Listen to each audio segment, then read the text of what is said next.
It was a warm summer night in 1991, the kind where the air outside smelled of lilacs and freshly cut grass, and the world seemed perfectly safe.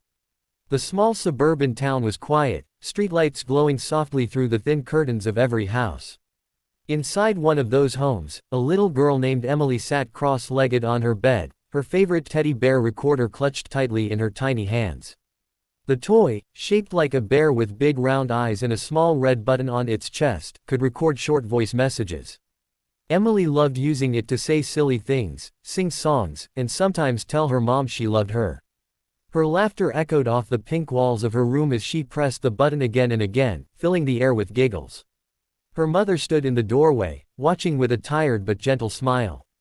It had been a long day: laundry, dishes, phone calls, and making dinner for her husband, who was out of town on a business trip. But now, as she looked at her daughter's shining eyes and tangled curls, she felt the day's exhaustion melt away. "Time for bed, sweetheart," she said softly. Emily pouted for a moment, then crawled under the covers, pulling the blanket up to her chin. She pressed the recorder's button one last time and said, "Good night, Mommy," followed by a sleepy giggle. The mother walked over, tucking her in carefully, smoothing her hair away from her face. The room smelled faintly of baby powder and vanilla. A nightlight in the corner glowed softly, casting warm shapes on the wall. The mother kissed her daughter's forehead and whispered, "Good night, my little sunshine." Emily smiled, eyes fluttering shut, clutching the recorder tightly. For a few moments, the mother just stood there, watching her breathe. Everything felt peaceful, too peaceful, perhaps. She turned off the main light, leaving only the soft glow of the nightlight, and quietly closed the door behind her. Hours passed. The clock downstairs ticked steadily, marking the rhythm of a normal, uneventful night. Outside, the wind rustled the trees. A distant dog barked, then silence returned.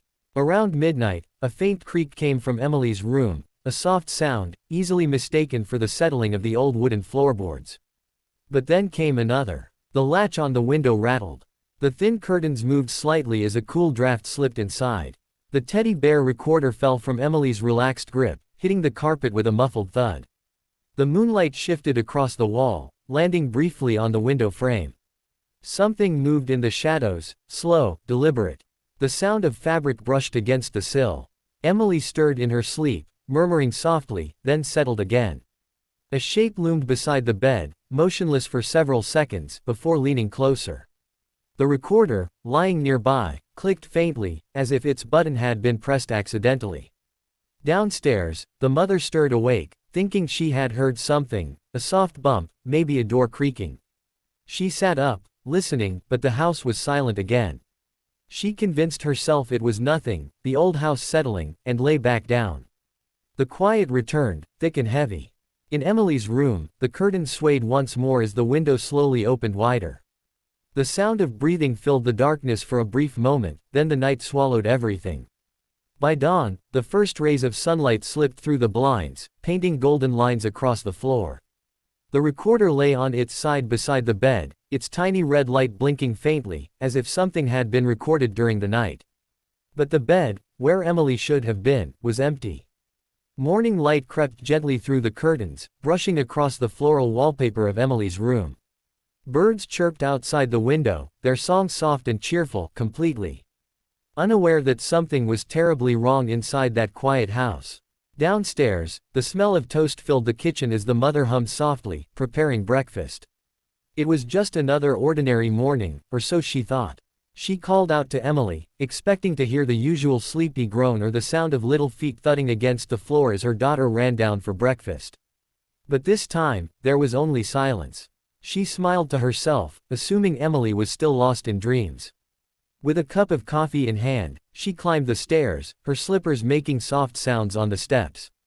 As she reached the top, she noticed the faint movement of the curtain in Emily's room, just a gentle flutter, like a wave. She opened the door with a light knock, saying, "Good morning, sleepyhead." But as her eyes adjusted to the dim room, her smile faded. The bed was empty. For a few seconds, she stood frozen, her mind unable to process what she was seeing.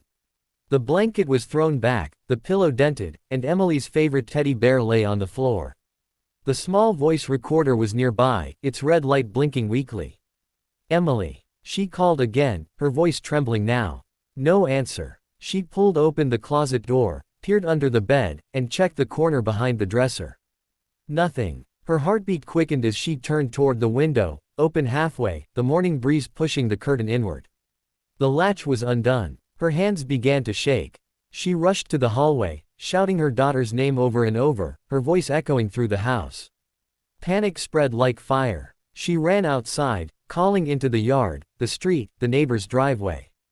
Within minutes, neighbors appeared, confusion turning quickly into alarm. Someone called the police. Others began searching the nearby yards, bushes, and alleys. The once peaceful neighborhood was suddenly filled with noise and fear. 2 police cars arrived, lights flashing silently, followed by officers with serious expressions. They began asking questions, the same ones the mother couldn't answer. When did you last see her? Was the door locked? Did you hear anything during the night? Her answers came in broken pieces. Midnight. Everything was locked. No, she hadn't heard a sound. It didn't make sense. The window, she remembered now, she had locked it herself just the evening before. Inside the room, officers examined every detail. They dusted the window frame for prints, checked the grass outside for footprints, and bagged the little recorder as evidence. One officer replayed the recording, and Emily's laughter filled the air, a sound so innocent, it broke everyone's composure for a moment. "Good night, Mommy," the tiny voice said, followed by a short giggle. That was it. No struggle, no cry for help. Just that voice, frozen in time. As the day passed, the house turned into a hive of activity. Detectives arrived, crime scene tape went up, and reporters gathered outside the gate. The mother sat on the couch, wrapped in a blanket though the summer air was warm. Her eyes were vacant, staring at nothing. The father arrived that afternoon, face pale and drawn, rushing through the door after a 4-hour drive. He collapsed beside his wife, holding her as she whispered, "She's gone. She's gone." By evening, the search had spread to nearby woods, playgrounds, and creeks. Helicopters circled overhead. Volunteers scoured every inch of the town with flashlights and dogs, shouting Emily's name into the night. But there was no trace. No footprints, no pieces of clothing, no sound. It was as if she had vanished into thin air. When the police finally left that night, the house fell silent again. The mother walked upstairs, her body numb, and stood in the doorway of Emily's room. The blanket was still, crumpled, the curtains still moving gently with the wind, and the little recorder sat on the nightstand beside the bed. She pressed play again, tears running down her face as that tiny voice filled the room. "Good night, Mommy." The sound, once sweet, now felt haunting, an echo of a goodbye neither of them knew was forever. The investigation began before sunrise the next morning, when the first detective arrived at the scene, a tall man in a wrinkled shirt named Detective Harris, known for his calm, methodical ways. He walked through the house with a notebook in hand, taking slow, deliberate steps. The smell of coffee and dust hung in the air. Emily's mother sat at the kitchen table, clutching the teddy bear recorder as if it were a lifeline. Her eyes were red, her voice weak from crying through the night. The father stood nearby, silent, his hands trembling. Harris began by inspecting the window in Emily's room. The latch was broken, clearly pried open from the outside. He crouched beside the sill, using a small flashlight to examine faint smudges on the paint. "We've got prints," he murmured, motioning to a forensic officer. Outside, in the flower bed beneath the window, there were faint depressions in the soil, too large for a child's feet, too heavy. The grass around them was bent and trampled. The detective's face hardened. Whoever had come through that window hadn't come alone. Within hours, the house was buzzing with activity again. Forensic teams dusted surfaces, collected fibers, and bagged Emily's bedsheets for evidence. They took the recorder for analysis, promising to check for background noises, strange voices, or hidden clues. A small team combed the woods behind the property, while police dogs traced a faint scent trail leading toward the main road before it abruptly disappeared. It was as if Emily had been lifted out of the world, vanishing into the air without a sound. Detective Harris sat with the parents in the living room, asking questions that cut like knives. Did Emily talk to anyone new recently? Did anyone visit the house in the last few days? Any unfamiliar vehicles near the neighborhood? The mother shook her head over and over, each question another weight pressing on her chest. She remembered how happy Emily had been that evening, recording her silly songs before bed. There had been no fear, no sign of anything unusual. It was impossible to understand.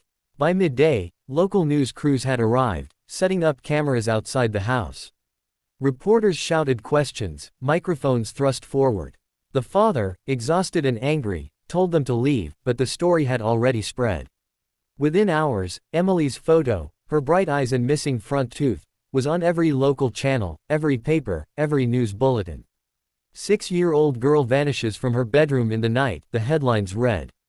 Detectives interviewed neighbors door to door.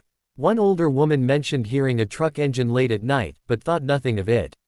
Another claimed she saw a man walking along the street, carrying something wrapped in a blanket. No one had gotten a clear look. Each clue, each whisper of a led nowhere. Harris kept his notes neat and his tone measured, but inside he felt the familiar frustration of too many child abduction cases, too fast, too silent, too little to go on. Days turned into weeks. Search teams combed through forests, lakes, and old buildings. Helicopters hovered over fields. Hundreds of volunteers joined the effort, holding up signs with Emily's picture, handing out flyers at gas stations and malls. The mother appeared on local TV, pleading through tears for whoever took her daughter to, please, just bring her home. Her voice broke halfway through, and the station cut to commercial. As summer turned to fall, the posters began to fade and peel. Tips slowed down. The calls that once flooded the police station dwindled into silence. One by one, the search teams were dismissed, their flashlights dimming like hope itself. By winter, Detective Harris sat alone in his office, staring at the open case file on his desk. He played the tape from the recorder one last time, Emily's giggle, her tiny voice saying, "Good night, Mommy." It was the only real piece of her they had left. He closed the file slowly, writing one final word across the front in black ink, unsolved. For Emily's parents, life became a shadow of what it once was. The laughter was gone, the walls too quiet. The mother couldn't bear to pack away her daughter's toys, so she left everything exactly as it had been. Every night, she sat by the window, staring at the street, waiting for headlights that never came. The father withdrew into himself, spending long hours in silence, avoiding the room entirely. And somewhere, hidden deep within a locked evidence room at the police station, the teddy bear recorder sat in a plastic bag. Its batteries were drained, its tiny red light long dead. But if you pressed your ear close enough, you might imagine hearing it, just faintly, the sound of a little girl's laughter trapped forever in the dark. Years passed, and the house that was once filled with laughter became a place of silence and shadows. The cheerful pink walls of Emily's room faded to pale rose, dust gathered on the toys that once scattered the floor, and the scent of her childhood, powder, crayons, and lavender shampoo, lingered like a ghost that refused to leave. The mother, her hair now streaked with gray, refused to change a single thing. Every morning, she opened the curtains, letting the sunlight spill over the little bed, as if hoping that one day her daughter would come back to see it. The father tried to move on, to bring some kind of normalcy, but every photograph, every sound of laughter from the neighborhood children, was a reminder too painful to bear. Eventually, the strain between them grew too heavy. He left quietly one evening, taking only a small suitcase, promising to call, but he never did. The mother stayed. She couldn't leave the house where Emily's laughter had last echoed. She spent her days in slow repetition, watering the same wilted plants, cleaning already spotless furniture, and replaying the small teddy bear recorder that held the last living memory of her daughter's voice. Each time she pressed play, the same words came through, soft and pure, "Good night, Mommy." Sometimes she would sit on the bed, holding the recorder against her chest, whispering, "Good night, baby," back to it, pretending her daughter could hear her. Her friends stopped visiting after a while. The sympathy had faded, replaced by quiet pity. Some said she had gone mad, others said she just couldn't let go. But the truth was simpler. She was afraid that if she stopped listening to that voice, even for a day, she would lose the last piece of Emily she had left. The police had long closed the case. Detective Harris had retired. New families had moved into the neighborhood, and the story of the missing girl had become something people only mentioned in hushed tones. That house, they'd say, the one where the little girl disappeared. At night, the house creaked and whispered like it had secrets of its own. The mother would wake up suddenly, thinking she heard footsteps upstairs or the sound of a child's laugh drifting from down the hall. Sometimes she would walk into Emily's room and find the curtains swaying, though the window was shut tight. She would whisper her daughter's name, her voice shaking, waiting for an answer that never came. On the dresser sat a framed photo of Emily. In her favorite yellow dress, smiling wide, holding the same teddy bear recorder that now sat by the mother's bed. There were moments when she tried to move forward. She joined a support group for parents of missing children, wrote letters to herself pretending they were from Emily, even considered moving away. But every attempt ended the same way, with her sitting back in that room, replaying the tiny tape. The voice would come through, crackling slightly now from age. "Good night, Mommy." She'd cry softly, not because of the words, but because of the silence that followed them. 9 years is a long time, but for her, it felt like one endless night that never ended. The seasons changed, but nothing inside the house did. She lived between memories and denial, her life reduced to that small blinking red light on the recorder. The neighbors rarely saw her outside. She spoke to almost no one. The mailbox filled with unopened letters. It was as if the world had moved on and left her behind, trapped in a single moment from 1991. Sometimes, in her loneliest hours, she would talk to the recorder as if Emily were on the other end. "I miss you, baby," she'd whisper. "Do you miss me too?" Then she'd press play and wait, pretending that the laughter that followed was an answer. The toy's batteries had started to weaken. The voice was slower now, distorted, but she didn't care. To her, it was still Emily. That little sound was her only heartbeat in the emptiness. The house had grown colder over the years, and so had she. But one thing never changed. Every night before bed, she pressed that red button, listened to her daughter's voice, and whispered into the darkness, "Good night, my love." It had become a ritual, a prayer, a fragile thread connecting her to the one thing she could never stop believing in. That somehow, somewhere, Emily was still out there, listening. The night it happened was one of those heavy, rain-soaked evenings when the sky seemed to press down on the earth. The mother had spent the day alone, cleaning rooms that didn't need cleaning, moving from one chore to another just to fill the silence. It had been 9 years since Emily vanished, 9 birthdays without candles, 9 Christmas mornings without laughter. Yet, the pain had not dulled. It lingered like a cold draft that never went away. That night, thunder rolled across the sky, shaking the windows. The lights flickered once, twice, then steadied. She decided to go down to the basement to check on the fuse box, bringing with her a small flashlight that cut a thin beam through the darkness. The basement smelled of dust, cardboard, and time. Cobwebs hung from the corners like old memories, untouched for years. As she made her way down the creaky wooden steps, she noticed boxes stacked high, some labeled with old handwriting, some left blank. Most of them hadn't been opened since Emily disappeared. She set the flashlight on a shelf and brushed the dust off one box marked, "Emily, Toys." For a long moment, she just stood there, staring at the faded letters as if they were alive. Her hands trembled as she lifted the lid. Inside were fragments of another life, a pair of small pink shoes, a plastic tea set, a few dolls with tangled hair, and a coloring book with half-finished drawings. Each item seemed to hold its own heartbeat.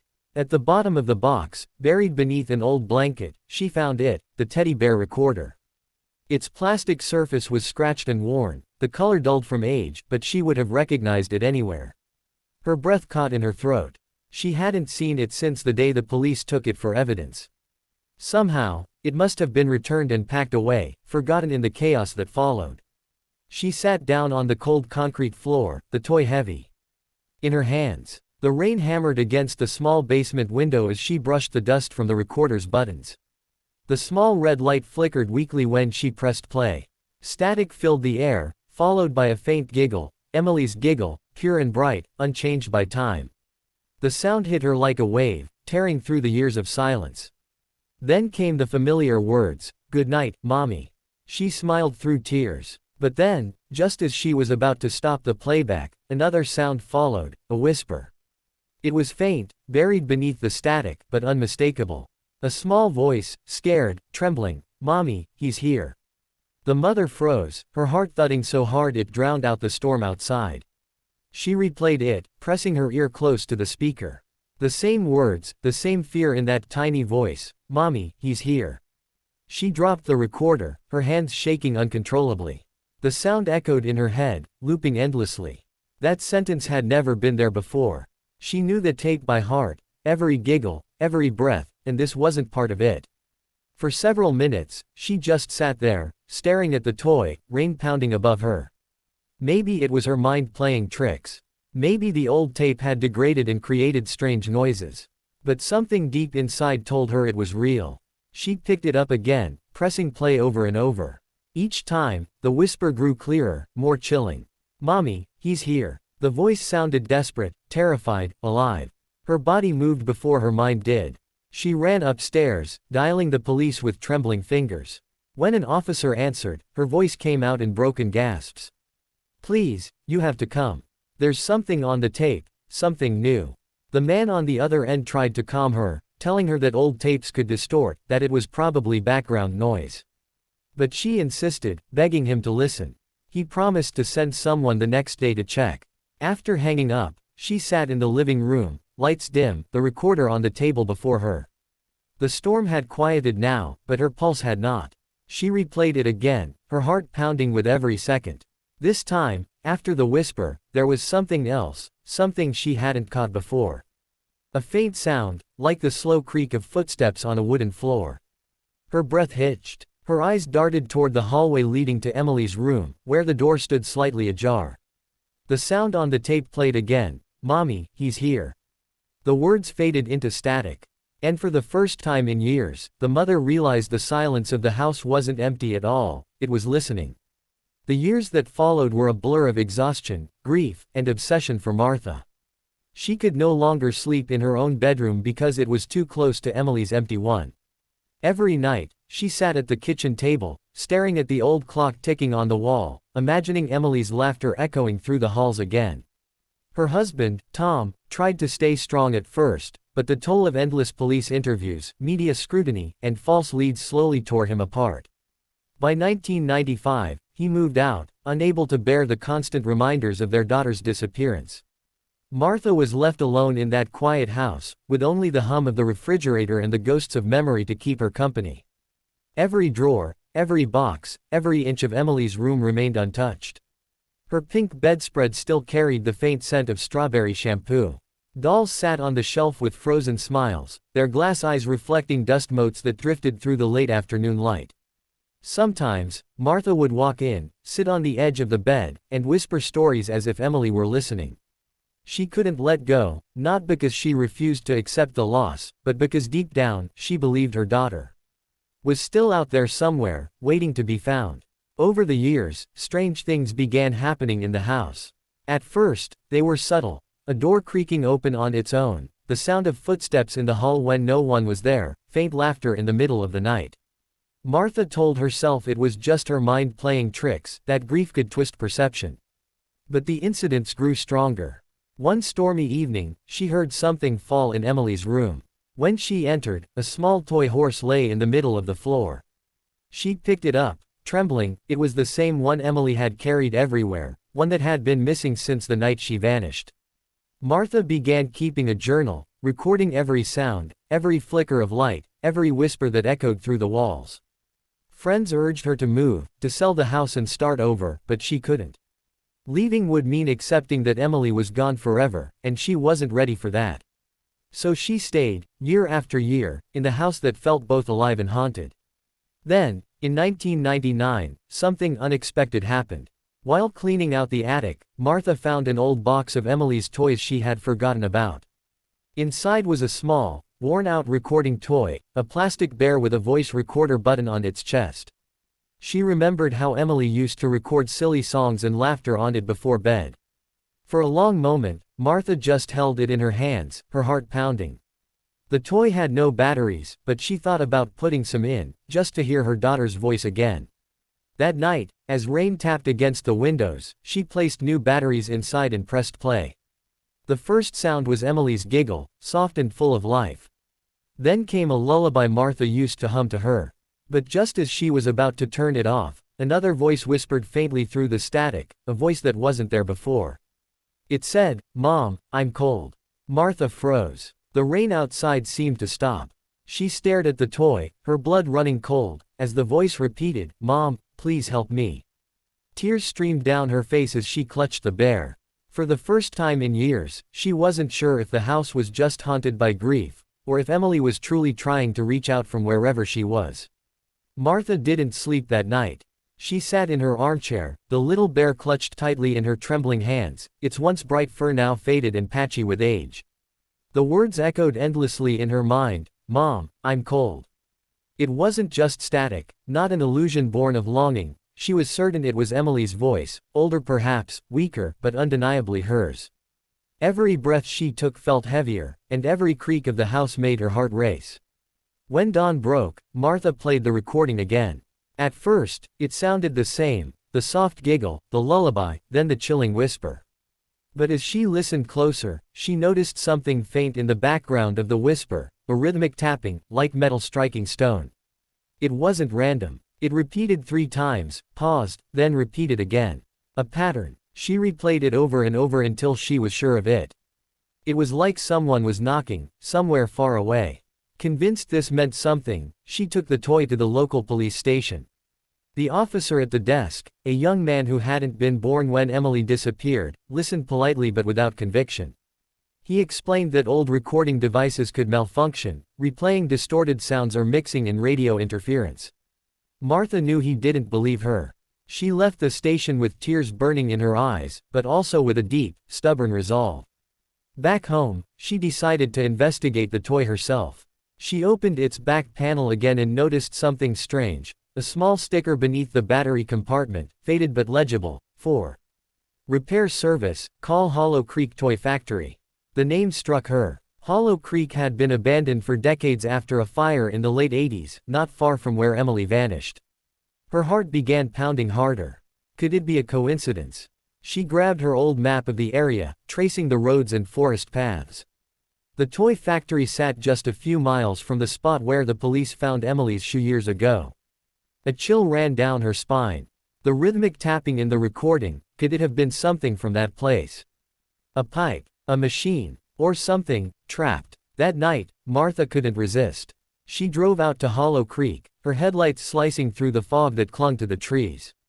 The old building stood at the end of a dirt road, half collapsed, windows shattered, the faint smell of rust and decay in the air. The factory was silent except for the wind groaning through its empty halls. Still, she felt drawn inside, as if the toy itself were guiding her. The interior was littered with broken shelves, rusted tools, and forgotten memories. Martha moved carefully, flashlight trembling in her hand. She followed the echo of dripping water until she reached the far end of the factory, where the basement door stood slightly open. Her stomach twisted, but she descended anyway. In the basement, she froze. The rhythmic tapping from the recording echoed faintly, just as before, 3 taps, a pause, 3 more. It wasn't an illusion. It was real, coming from the far wall. She approached slowly, her breath shallow. The wall looked newer than the others, patched with fresh cement long after the rest of the building had decayed. Her flashlight flickered as she reached out and touched the cold surface. Then, she heard it, a faint whisper, right beside her ear. "Mom." The flashlight fell from her hand. Darkness swallowed the room, but the whisper remained, soft, pleading, impossibly real. Martha's heart pounded so hard she thought it would stop. She stumbled backward, tears streaming down her face, and fled from the factory into the rain. When she reached her car, she sat shaking, clutching the toy bear again. The voice inside it had grown faint, but she could still hear the last word before the batteries died completely. Home. Martha knew, with a bone-deep certainty, that something had been calling her, not to scare her, but to lead her somewhere. And she wasn't done following yet. Martha drove home through the storm, the windshield wipers struggling to keep up with the downpour. Her hands were shaking so badly she could barely keep the car steady. The image of that basement wall, the sound of tapping, the voice that whispered, "Mom," wouldn't leave her mind. Every part of her screamed that something was still there, buried beneath that cement. But what terrified her most wasn't what she might find, it was the thought that Emily might still be calling for her after all these years. When she finally pulled into her driveway, she didn't get out immediately. She sat in the car, staring at the toy bear lying on the passenger seat. The batteries had died, but she still felt its presence, as if it were alive, holding onto the last fragments of Emily's voice. The rain softened into a drizzle, and the house before her looked darker than ever, the curtains drawn like closed eyes. For the first time, Martha felt afraid of her own home. She entered slowly, every light flickering as though the storm outside had seeped into the wiring. The air felt thick, heavy with the scent of damp wood and something else, something metallic, like rust or old blood. She walked toward Emily's room, driven by an impulse she couldn't explain. The door creaked open, revealing the familiar stillness. Everything was untouched. The dolls, the books, the little night lamp. Shaped like a moon. But something new caught her eye, a damp handprint, small and faint, on the windowpane. Her heart lurched. She approached the window, pressing her trembling fingers against the glass. The handprint was too small to be her own, and too fresh to be old. She whispered her daughter's name, and for a moment, the house seemed to hold its breath. Then came a faint sound behind her, a mechanical click. The bear. She turned sharply. The toy was sitting on the floor by the doorway, though she had left it in the car. Its red light blinked once, and a distorted voice emerged from the speaker. "Mom, come back," then static. Then silence. Martha fell to her knees, clutching the bear again. Tears streamed down her face. "Emily, where are you?" she whispered. The house creaked in reply, a long groaning sound that came from below. The basement. She hesitated. The basement had always frightened her. It was where the power breaker was, where she stored old furniture and boxes she never opened. But now, something deep within told her that was where the answers lay. She grabbed a flashlight and descended the narrow stairs, her shadow stretching along the damp walls. The basement was colder than usual. Her breath came out in small white clouds. The air smelled of mold and something earthy. She swept the light across the floor until it landed on a pile of boxes pushed against the far wall. One had fallen over, revealing an old shovel beneath it. She picked it up without thinking. Then, she heard the tapping again. 3 taps, a pause, 3 more, this time coming from directly beneath her feet. Her hands trembled, but she began to dig. The sound grew louder with every scoop of dirt, as if something, or someone, was responding. Her tears mixed with the soil, her breath ragged as she whispered her daughter's name again and again. Then, the shovel hit something solid. She froze. It wasn't rock. It was wood. Carefully, she brushed away the dirt until a small wooden box emerged. It was old, water-stained, and sealed with a rusted latch. Her heart pounded as she pried it open. Inside was a bundle wrapped in faded fabric, a child's blanket. Emily's blanket. Beneath it lay a handful of cassette tapes, each labeled with shaky handwriting. Emily's song, bedtime, school, secret. Martha's fingers trembled as she picked one up. Secret. She didn't even own a cassette player anymore, but she knew what she had to do. Back upstairs, she rummaged through her old belongings until she found her late husband's tape deck. She inserted the tape, pressed play, and held her breath. At first, there was only static. Then, Emily's voice filled the room, laughing, singing softly, and talking about her toys. But halfway through, the tone changed. Emily whispered, "Mom, there's someone at the window." Then silence. A man's voice followed, low and calm, saying, "Don't worry, sweetheart, your mom knows I'm here." Martha's blood ran cold. She replayed the last part again, her hands shaking violently. That voice. She knew that voice. It wasn't a stranger, it was Tom. For a moment, the world seemed to stop spinning. The walls felt like they were closing in. Everything she thought she knew, every memory of that night, shifted. Her husband had left after Emily's disappearance, or had he run away because he knew what really happened? The storm outside returned in full force, lightning flashing across the windows. Martha stared at the tape deck, the bear clutched in her lap. The last thing she heard before the power went out was Emily's voice whispering one more time, "Mom, he's here again." The house plunged into darkness. For a few long seconds, all Martha could hear was the rain hammering the roof and her own ragged breathing. The power outage left the world in a suffocating silence, broken only by the faint hum of the tape deck winding down. Lightning flashed again, illuminating the room in brief, ghostly bursts. The toy bear's red light blinked once more before fading completely. Martha sat frozen, her heart thundering in her chest, the echo of Emily's last words, "He's here again," still ringing in her ears. Slowly, she reached for the flashlight she had dropped earlier. Its beam trembled across the floor, catching the reflection of something near the hallway, a wet footprint. Then another. They were small, like a child's, and they led from the front door toward Emily's room. Martha's breath caught in her throat. She hadn't opened that door. She hadn't heard anyone come in. But the prints were fresh, glistening under the weak light. Gripping the flashlight tightly, she followed the trail. Each step felt heavier than the last. The air grew colder as she neared Emily's room, her mind racing between terror and disbelief. Was this her imagination? Was grief finally breaking her completely? The door to Emily's room was slightly ajar, just as she had left it earlier, but now, the faint sound of humming came from inside. Martha froze. The tune was familiar, Emily's lullaby, the same one she used to sing before bed. Her trembling hand pushed the door open. The flashlight flickered, revealing the small shape of a child sitting on the edge of the bed, her back turned. The girl's hair was long, damp, tangled. For a moment, Martha couldn't breathe. "Emily," she whispered. The humming stopped. The figure turned slowly. It was Emily, or what looked like her, but her skin was pale, almost translucent, her eyes glassy and distant. She smiled faintly, and Martha's heart shattered. She rushed forward, tears streaming down her face, dropping the flashlight. "Oh my baby, my sweet girl," she cried, kneeling beside her. She tried to touch her, but her hand passed right through, meeting only cold air. The apparition blinked, tilting her head. Her voice was soft, fragile. "Mom, it's cold here. He said you'd come." Martha's body went numb. "Who, Emily? Who's he?" she asked desperately. The room darkened again as thunder rolled outside. The little girl looked toward the closet, her expression changing from calm to fear. "He's hiding," she whispered. "He doesn't like the light." Martha turned toward the closet, her trembling hand reaching for the flashlight. The door was slightly open, and she could see movement inside, shadows shifting, the faint sound of breathing. Her heart pounded as she aimed the light at it and yanked the door wide open.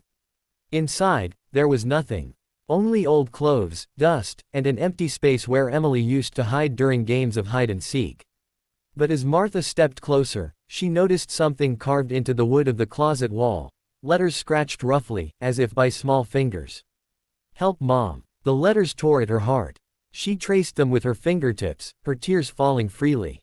Behind her, the toy bear crackled to life again, even without batteries. Emily's voice came through, this time clearer than ever. "He's still here." Suddenly, the temperature in the room dropped sharply.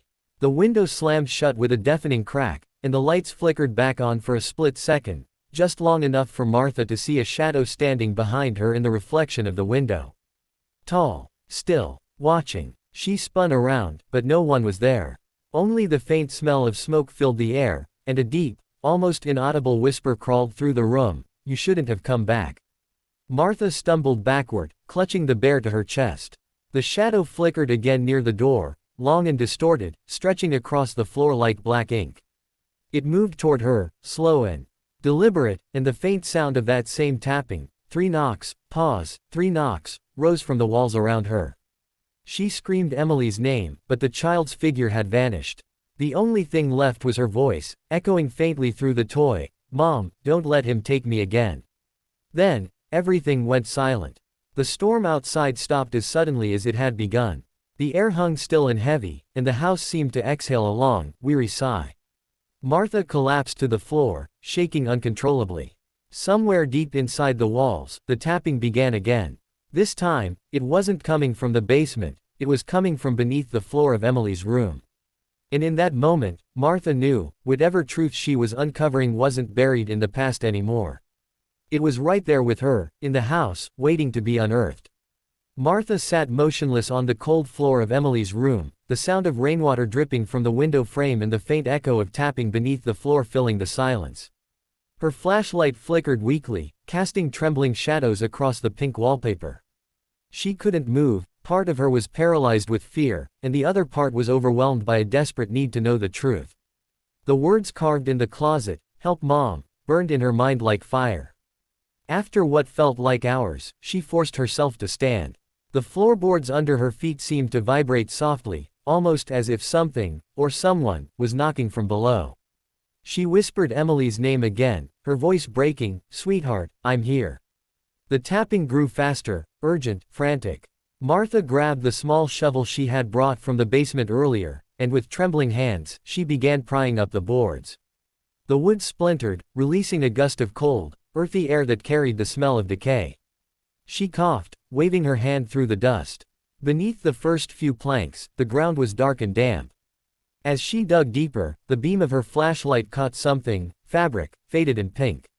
Her heart stopped. She reached down with shaking fingers and pulled it free. It was a child's pajama top, embroidered with a small bear.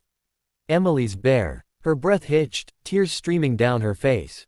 She pressed the cloth to her chest, sobbing uncontrollably. But before she could process the horror of what she'd found, a faint voice whispered behind her, "You found me." Martha froze. The flashlight slipped from her grip and rolled across the floor, its beam swinging wildly. She turned slowly, and there, standing by the doorway, was Emily. But she wasn't like before. Her figure glowed faintly, her face soft and peaceful now, not afraid. She smiled sadly. "Emily," Martha sobbed, reaching out. "My baby, I'm so sorry." The little girl shook her head gently. "You tried to find me," she said, her voice barely audible. "He wouldn't let you." "Who, sweetheart?" Martha begged, though deep down she already knew. Emily's eyes flicked toward the hallway, where shadows seemed to ripple like smoke. "Daddy," she whispered. The word tore through Martha like a blade. Her knees buckled, her mind flashing back to that night in 1991, Tom telling her to go to bed early, promising he'd tuck Emily in. His strange behavior afterward. His sudden insistence that the window must have been left open by a burglar. His quietness when the police questioned him. She hadn't wanted to believe it. She couldn't. But now, the pieces fit together in the most horrifying way. The shadow in the hallway shifted, stretching across the doorway. The air grew heavy again, the temperature dropping so sharply that frost began to form on the windowpane. Then came his voice, Tom's voice, deep, distorted, echoing from nowhere and everywhere at once. "You should have left it buried." "Martha." Martha clutched Emily's pajama top tightly. "What did you do to her?" She screamed, her voice cracking. The shadow pulsed, growing darker. "I did what I had to," it whispered. She saw something she wasn't supposed to. She wouldn't stop crying. "Stop." Martha sobbed, falling to her knees. "She was your daughter." The house groaned, the walls creaking as though the structure itself were in pain. The tapping started again, this time loud and violent, coming from every direction. Emily's spirit stepped closer, her small hand reaching toward her mother. "Mom, it's okay," she said softly. "It's time." "Time for what?" Martha asked, her tears glistening in the weak flashlight beam. Emily smiled gently, and for a moment, the entire house seemed to go still. Then, from beneath the floor, a light began to shine, soft, golden, warm. It grew brighter, pushing back the shadows, illuminating the room with a peaceful glow. The darkness twisted and hissed, retreating toward the hallway until it vanished completely. Martha fell forward, sobbing into Emily's blanket. When she looked up again, Emily was fading, her form dissolving into the light. "Don't go," Martha whispered, reaching out one last time. Emily smiled through the glow. "You found me, Mom. Now I can go home." And with that, the light faded. The house fell silent once more. The storm had ended. Morning sunlight began filtering through the window, landing gently on the open floorboards. Martha sat there for a long time, the bear and the blanket clutched tightly in her hands, her tears falling freely. She didn't know how long she stayed like that before the sound of sirens filled the distance. Days later, police excavations beneath the floor of Emily's room confirmed what Martha already knew: small remains, wrapped in the same pink pajamas she had once folded lovingly. And among the items recovered was a second toy bear, identical to the first, its voice box filled with a single, faint recording, "Thank you, Mom." Martha never left the house. She restored Emily's room exactly as it had been, filling it with flowers and light. Neighbors said they sometimes saw her sitting by the window at dusk, holding a small bear and smiling softly, as if listening to a child's laughter only she could hear. And on quiet nights, when the wind was still, a faint tapping could be heard from within the walls, 3 knocks, a pause, and 3 more. But this time, they weren't cries for help. They were goodbyes.